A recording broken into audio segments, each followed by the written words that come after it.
서울 주요 병원이 오늘부터죠. 하루 휴진을 실행하고 있습니다. 정부는 이에 대해서 군의관과 또 공보위를 추가로 파견하겠다면서 큰 혼란은 없다는 입장인데요. 한편 의과대학은 학생들의 수업의 거부로 인해서 연일 개강이 지금 미뤄지고 있습니다. 지금 3월이 개강이잖아요. 그럼 그렇죠. 아직까지 미뤄진 거는 좀 큰 문제인 것 같은데 그렇네요. 이번 사항 어떻게 보시나요? 여러 가지 맥락이 좀 있을 것 같아서 하나하나 좀 살펴보면 좋을 것 같은데요. 일단은 서울에 있는 5개 주요 병원, 그러니까 평상수가 큰 병원이면 아산병원이라든가 이런 병원을 이야기하는 것 같아요. 네.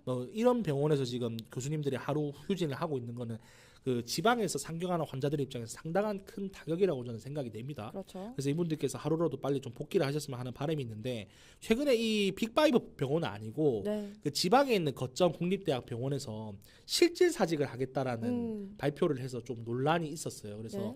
사직서 수리 여부와 별개로 그냥 난 무조건 그만두겠다라고 공식적으로 발표를 한 사례가 있었거든요.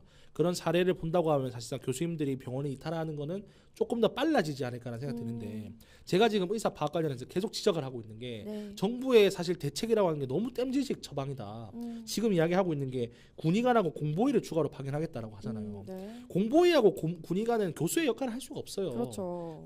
보통 이제 공보위는 그 6년 의대를 졸업하고 의사 국가고시 통과한 다음에 병역의 의무를 이제 공보위로 대신하는 분들이 3년 동안 공보위로 병역의 의무를 대신하는 분들이거든요. 네. 그래서 이분들은 어떻게 보면은 실무 경험이 사실상 전공의들보다도 없는 분이에요. 공보위가. 물론 군의관 같은 경우에는 전문의 하시다가 군의관 가고 이런 경우는 있었지만은 그럼에도 불구하고 나이가 그렇게 또 많지는 않아요. 네. 그래서 이분들이 또 군에 있으면서 대부분 처방일에만 종사를 하셨기 때문에 큰 국군 종합병원에 있는 큰 수술을 집도하는 그런 군의관 분들 아니면은 네. 일상적으로 완전 루틴화되어 있는 약물 같은 거 처방만 하셨을 거란 말이에요. 그러면 교수님들이 할 수 있는 일을 이분들 대신할 수가 없어요. 네. 냉정하게 말해서 이분들이 전공의 일을 대신한다 해도 지금 이거에 대한 의구심을 품어야 돼요.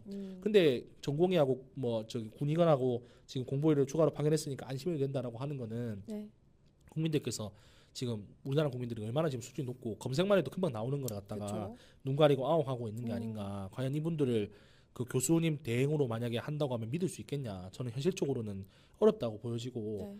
교수님들하고 대화를 할 수 있는 방법을 알아보든지 비서든으로라도 대화를 해보시든지 그렇죠. 방법 많거든요. 그런 걸 좀 강구해 보셨으면 좋겠다. 이거는 공보위가 교수님들 대신한다는 건 말이 안 되는 내용입니다. 그래서 이 문제는 좀 걱정이 되고요. 하루빨리 좀 정부의 다른 대책이 나왔으면 하는 바람이 있고요. 네. 그 이과대학 같은 경우에는 좀 말씀드리면은 지금 휴학 신청을 사실상 해서 네. 그 학교에 수업 거부를 하고 있는 그런 상황입니다. 그래서 이제 대학 입장에서는 의대생이라고 하는 대학 내의 중요한 자원이 네. 단체로 유급되는 사태를 피해야 되기 때문에 네. 계속 지금 개강을 미루고 있고 어떤 학교 같은 경우는 온라인으로 지금 개강을 일부 한 걸로 알고 있어요. 근데 온라인 개강을 한 경우에도 지금 자체적으로 조사를 해보니까 네.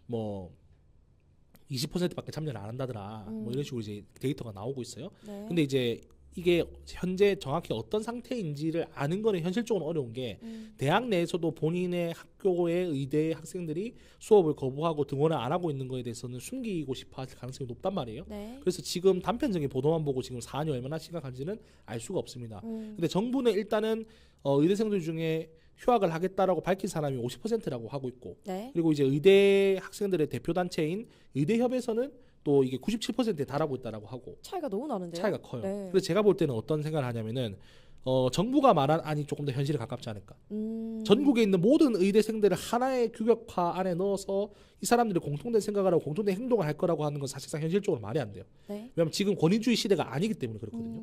그렇다라고 하면은 약한 고리가 있을 것이다. 제가 계속 이야기하는 게 그거예요. 네. 의대 학생들 중에 현재와 같은 상황을 못마땅해 한 사람이 있을 거란 말이에요. 왜냐하면 이분들은 학교 다닐 때부터 계속 열심히 공부를 했던 사람들이기 때문에 네. 공부를 못하는 상황에 놓이는 것에 대해서 여러 가지 불만을 가진 사람이 있을 수 있단 말이에요. 그렇죠. 그리고 이제 의대를 갔다고 하면 상대적으로 우리가 그 계층적으로 봤었을 때 상위 계층의 분류될 확률이 높다라고 보여지고 네. 있잖아요. 그러면 부모님으로부터 의사결정을 많이 강요받는 학생들도 있을 거란 말이에요. 네. 그럼 부모님의 의지가 투영돼서라도 의대 학생들 중에 자금의 상황이 마음에 안 들고 이거는 대중폭력, 그 독재 같다는 그런 느낌을 받을 수 있단 말이에요. 네. 그렇다고 하면 의대 학생들부터 약한 고리, 약한 이야기가 쏟아져 나올 겁니다. 그러다 보면 그게 지금 현재 상황을 타개할 수 있는 거의 유일한 변곡점이라고 보여지거든요. 네. 근데 현실적으로 지금은 의대라고 하는 그 좁은 곳에서 네. 그 의대를 졸업해서 좋은 병원에 가려면 평판도 굉장히 중요하거든요. 의대가 그만큼 좁은 사회거든요. 네. 그렇게 우리가 생각해 본다고 했을 땐 지금 자기 목소리는 얘기 쉽지 않을 것이다. 근데 이게 한 달이 가고 두 달이 가면은 네. 결국에는 20년, 25년 그러니까 짧은 인생을 살면서 한 달과 두 달이라는 시간이 굉장히 길게 느껴지는 의대생들 입장에서는 불만이 생길 수밖에 없고 불안해할 수밖에 없다. 네. 근데 그로 인해서 의대생들의 불만이 공식적으로 쏟아져 나오기 시작하면은 그때부터는 교수님들 중심으로 중재하려고 시도하시지 않을까? 뭐 그런 생각이 좀 해봅니다.